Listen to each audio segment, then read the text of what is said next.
So when the time comes, the boy must die. Yes. He must die. And Voldemort himself must do it. That is essential.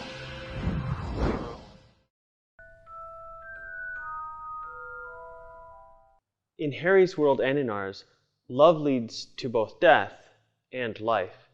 Lily's death magically protected Harry's life, and Harry's own acceptance of the killing curse saved his friends during the Battle of Hogwarts. Sure, if I take a bullet for one of my Dominican brothers, I might save his life, but something much deeper is going on in the Harry Potter series. Love conquers all in Harry's world because Jesus' cross has conquered in ours. Lily and James Potter knew the power of old magic, and so carved on their tombstone, at least in the books, was St. Paul's great line, "The last enemy to be destroyed is death." I've talked about love a lot in my last 3 videos, and now it's time to focus on love's supreme act, laying down one's life for one's friends. And that means peering ever more carefully at what exactly went down in the Forbidden Forest and on top of Calvary Hill. How are they similar, and how are they different? And how does this illustrate the transformative power of love? Jesus said that greater love has no man than this, than to lay down his life for his friends. I think intuitively, most of us get that this is the supreme act of love, because it would be supremely difficult to carry out. Death is the end of our human relationships and human pleasures, the ones that we've known and had all our lives. In my 9th video, we went through some of the characteristics of love, and what I described there becomes most intensely real in offering ourselves for one other person. Just to save a bit of time, we're going to go through the Cliff Notes version of what I said about love in that video.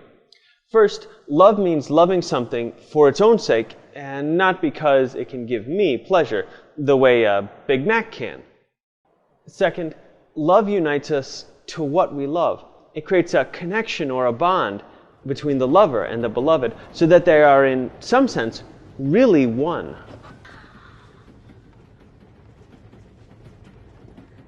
Third, love creates a sort of mutual indwelling. The lover wants to get to know and to understand the beloved, to live in them, but also takes whatever happens to the beloved as happening to himself. Like David Letterman, St. Thomas was ever the fan of making lists. In fact, he created a list of the 4 most important things to love. They are, in order from greatest to least, God, our soul, our neighbor, and our body. Now, obviously, we aren't allowed to commit a huge sin and lose our soul in order to save our neighbor, because sin is an act against God, and therefore is still a big no-no. He's still got to be number 1. But our bodies, and therefore our life here on earth, well, that we can offer to God to preserve our soul or to save our neighbors, and doing that out of love for God. That act of love is so fantastic because, in one sense, giving our lives demands so much more than giving just our lives. It means the end of every earthly comfort and every earthly relationship that we've ever had and known. It's a real losing, in a sense, of our whole selves. At the end of the day, there's nothing more left that we can give. But the supreme act of love also requires tremendous faith and hope. Faith so that we can know that we are loved and that what we're doing is in fact the right thing, is a reflection of God's mind and His desires for us. And we also need hope because it presents us with the reality that death is not the end, but in fact the beginning. We're in King's Cross, you say? I think if you so desired, you'll be able to board a train. And where would it take me? On. There is the danger that without faith and hope, we might sacrifice ourselves, not because we're filled with love for someone else, but rather because we hate our own lives, or we don't think they're worth living. And that's not so much an act of love for another, but of despair. Laying down our lives for those we really love fully engages in our hearts in a way that almost nothing else can. Now, I'm sure even Crabbe and Goyle could figure out that there are big differences between what Jesus did and what Harry did. But before talking about those, we need to understand what the two have in common, or we won't be able to learn as much from either example. The first big similarity is that both Jesus and Harry are willing to suffer death for those they love. And choosing death means giving themselves totally, 100%, everything. Go big or go home, as a cousin of mine used to say. Perhaps most painfully, it also means giving up that human connection with those they are dying for.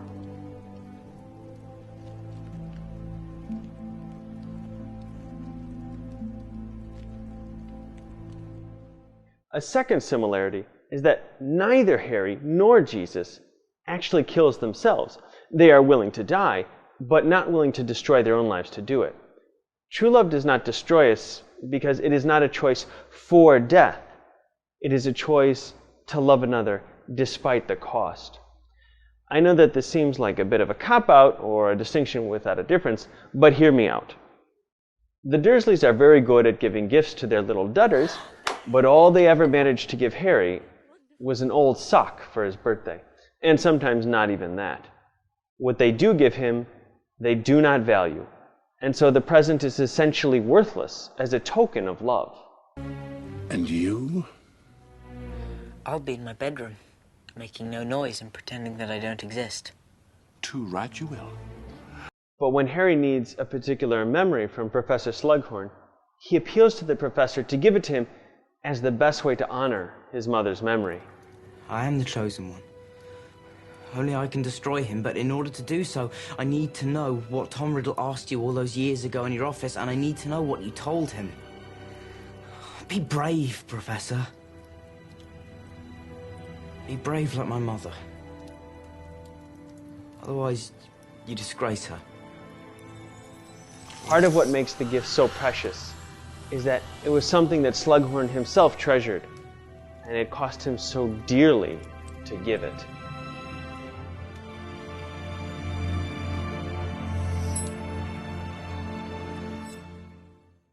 Here we need to go back to basics. Love unites us with another person, and one of the effects of that union is indwelling. They live in our hearts and our minds, and we want to know them more deeply, and everything done to them we take as being done to us. And this conveniently sounds a lot like the second great commandment: love your neighbor as yourself. Notice that Jesus doesn't say love your neighbor more than yourself, but as yourself. That means seeing them as an extension of ourselves. Now, there are some people, who shall remain nameless, who are perfectly happy to sacrifice their neighbors to save themselves. We have some information for you. Are you going somewhere? Urgent call. Unavoidable. What about my sister? As to that, most unfortunate. No one regrets more than I. Part of the reason that Jesus's and Harry's self-sacrifice is so beautiful, so moving, is because they are giving up something that they love: life.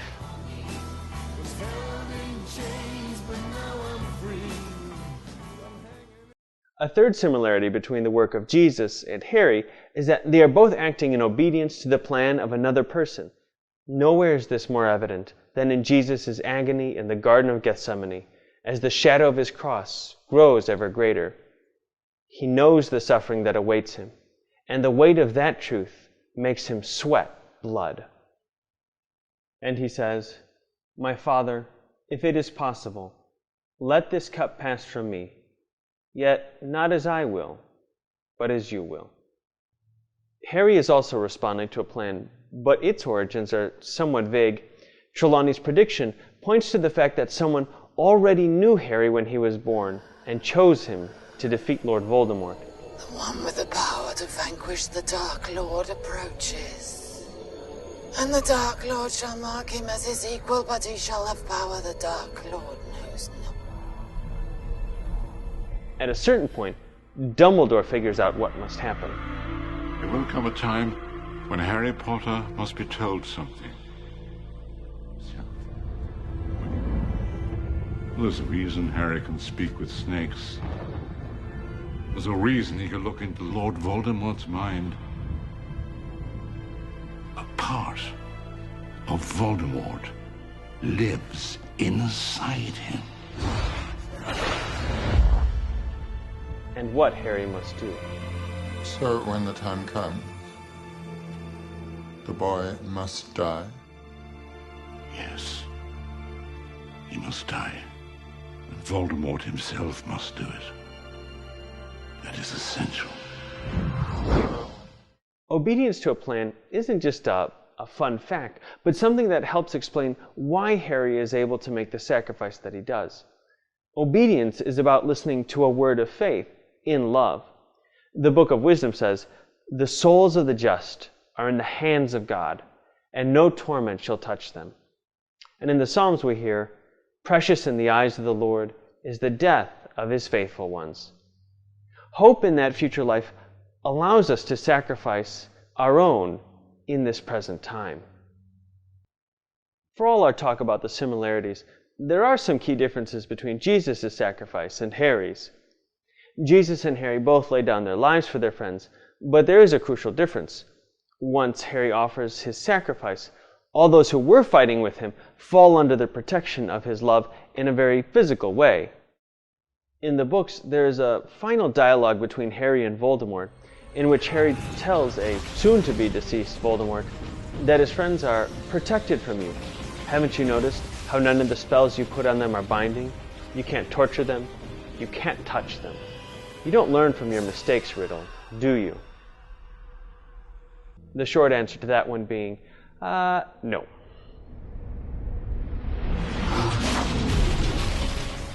Now, it is true to say that Jesus died for his friends, but it's more accurate to say Jesus died in order to change his enemies into his friends. St. Paul wrote that, "Indeed, only with difficulty does one die for a just person, though perhaps for a good person one might even find the courage to die. But God proves his love for us in that while we were still sinners, Christ died for us." Harry's sacrifice protects those who love him. But imagine if his sacrifice had made the Death Eaters love him. That is the power of love. That is the old magic. The biggest difference between Harry's sacrifice and Christ's is power. Harry manages to protect those he loves from torture and death, and when you're fighting a war against Lord Voldemort, that's nothing to sneeze at.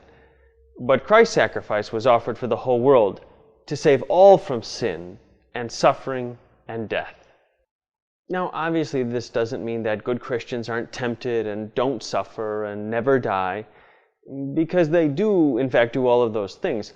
But God's grace is showered on earth because of Christ's suffering, and it allows for a very real and concrete victory over sin, suffering, and death.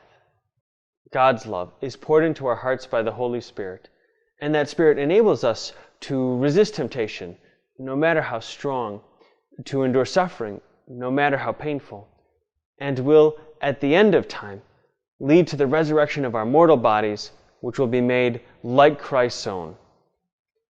To give just one sort of concrete example of some of these things, I want to look at St. John de Brebeuf, who was a missionary in North America and who worked among the Huron tribes. One day, St. John was captured by the Iroquois tribe, who were bitter enemies of the Hurons. The priest continued to preach about Christ to them while they burned his body alive, poured boiling water on him, cut off his lips and tongue, and made him suffer many other mutilations. His bravery, his single-mindedness, his courage, his perseverance so inspired the Iroquois that they ripped out his heart and ate it in order to share in his courage. The saints certainly offer us some dramatic portraits of the grace of Christ at work, but that heroic holiness is something that God wants for each of us and something he offers to us. So going back to the difference in power between Harry's sacrifice and Christ, we have to realize that the power of the sacrifice comes from the very core of the person who is doing the suffering.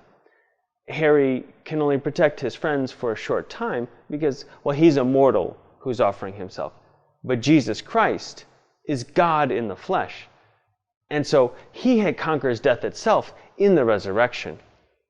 And each and every day, he fights to conquer our own hearts with his love, which he pours into them by the power of the Holy Spirit.